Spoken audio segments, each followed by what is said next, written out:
नमस्कार मित्रांनो, ऋतुजाज रेसिपीमध्ये तुमचं मनापासून स्वागत आहे.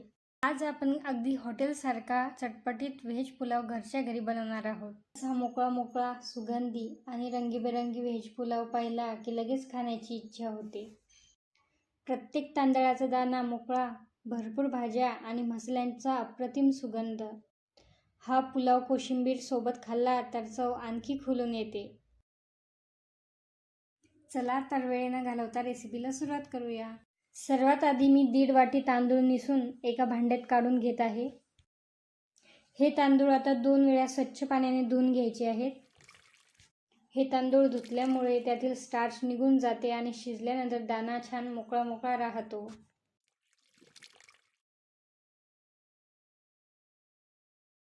आता गॅसवर कुकर ठेवून त्यामध्ये 1 ग्लास पाणी घालायचं आहे. लक्षात ठेवायचं आहे, हा भात करण्यासाठी पाण्याचं प्रमाण जास्त ठेवायचं नाही, कारण पुलावातील प्रत्येक दाणा हा मोकळा आणि छान फुलायला हवा. आता यामध्ये चक्रीफूल, दालचिनी, काळी मिरी आणि लवंगा घालायच्या आहेत. यानंतर धुतलेले तांदूळ आणि चवीनुसार मीठ घालायचं आहे. आपला भात मोकळा व्हावा म्हणून थोडंसं वरून तेल घालूया. आता कुकर हलक्या हाताने फिरवूया, म्हणजे मीठ आणि खडे मसाले पाण्यामध्ये सगळीकडे पसरतील. आता कुकरचे झाकण लावून 2 शिट्टी होऊ देऊ. चला तर शिट्टी झाल्यावर गॅस बंद करायचा आहे. कुकरची वाफ काढून घेऊ. बघा, आपला भात किती छान शिजला आहे. हा भात आता बाजूला ठेवून पुलावासाठी मी गॅसवर कढई ठेवली आहे. आता कढई गरम झाली की त्यामध्ये तेल घालूया.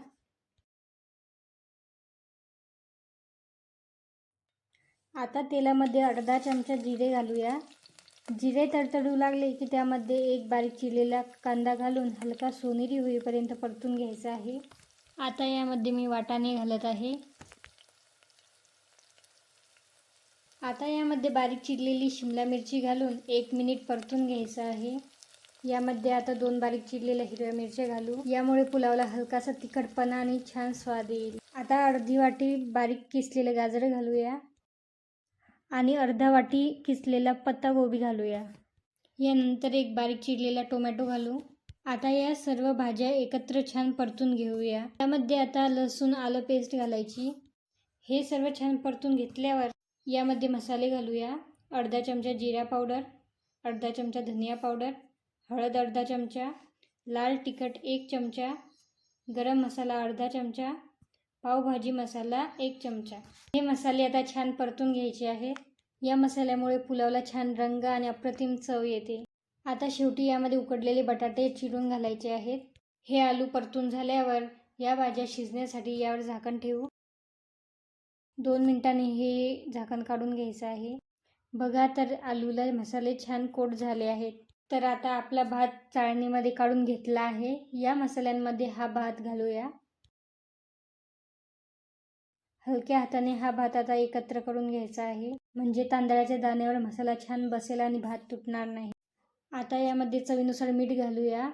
आधी भात शिजवताना मीठ घेतलं असल्यामुळे मीठ थोडं जपून घालायचं आहे. सर्व साहित्य आता हलक्या हाताने एकत्र करून घेऊया. आता कढईवर झाकण ठेवून पुलाव 2 ते 3 मिनिटे मीडियम फ्लेमवर शिजू देऊ. चला तर आता झाकण काढूया. अप्रतिम सुगंध येत आहे. आता गॅस बंद करून त्यावर अर्ध्या लिंबाचा रस पिळूया. बघा, मसाल्यांचा स्वाद छान पुलावमध्ये मुरला आहे. हा रिमझिम पाऊस आणि घरभर दरवळणारा गरमागरम व्हेज पुलावचा सुगंध, यापेक्षा सुंदर कॉम्बिनेशन काय असू शकतं. चला तर हा गरमागरम पुलाव सर्व करूया. बघा, हा पुलाव किती छान मोकळा फुललेला आहे. खरं सांगायचं तर असा गरमागरम व्हेज पुलाव समोर आला की पुन्हा वाढून घ्यावासा वाटतो. या आपल्या पुलावमधील तांदळाचा प्रत्येक दाणा हा वेगवेगळा दिसतोय आणि मसाल्यांचा सुगंधही अप्रतिम येत आहे. हा पुलाव कोशिंबीर सोबत अप्रतिम लागतो. मला तर हा कोशिंबीर सोबतच आवडतो. तुम्हाला पुलाव कशासोबत आवडतो हे कमेंटमध्ये नक्की सांगा.